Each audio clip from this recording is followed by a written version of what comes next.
Hallelujah. सबको जय मसीह की।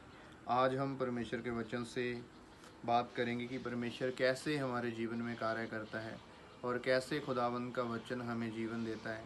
मैं आपको एक सवाल पूछना चाहता हूँ बाइबल में से, तो आप सब इस बात का जवाब दे सकते हैं। जैसे कि मैं आपको पूछता हूँ कि क्या कोई खुदा को उधार दे सकता है?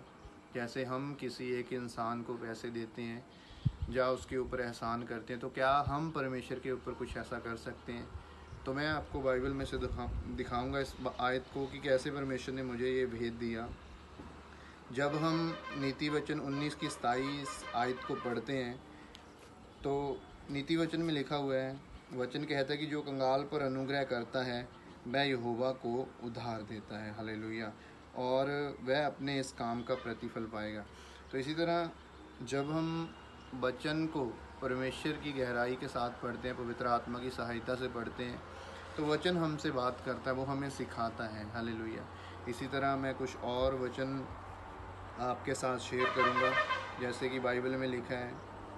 तो मैं आपको पूछना चाहता हूँ कि क्या कोई इंसान अपनी आयु को बढ़ा सकता है? वचन तो ये कहता है कि हमारा मृत्यु और जीवन केवल परमेश्वर के हाथ में है, लेकिन बाइबल बताती है, जब हम नीति वचन 19 की 23 आयत को पढ़ते हैं, लिखा हुआ है कि यहोवा का वहम मानना, जब हमारे जीवन में इस कार्य को हम पूरा करते हैं, यहोवा का वहम मानते हैं, तो हमारा जीवन क्या होता है?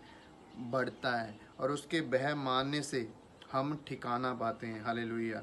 और सुखी रहते हैं।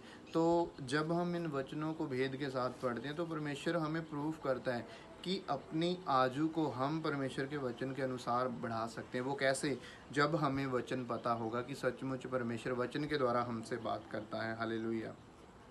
तो मैं आपको बताना चाहता हूँ कि लोग सोचते हैं कि अगर हम किसी की निंदा कर दें वो पाप है, या किसी के साथ बुरा कर दें वो पाप है, लेकिन बाइबल बताती है कि अगर हमारे मन में एक छोटा विचार भी आता है तो वो भी सबसे बड़ा पाप है। वो कैसे? जब आप नीति वचन 24 की 9 को पढ़ते हैं तो आपको पता चल जाएगा कि अगर विचार भी हमने अपने मन में बुरा कर लिया तो वो हमारे जीवन में पाप को लेकर आता है। हालेलुया।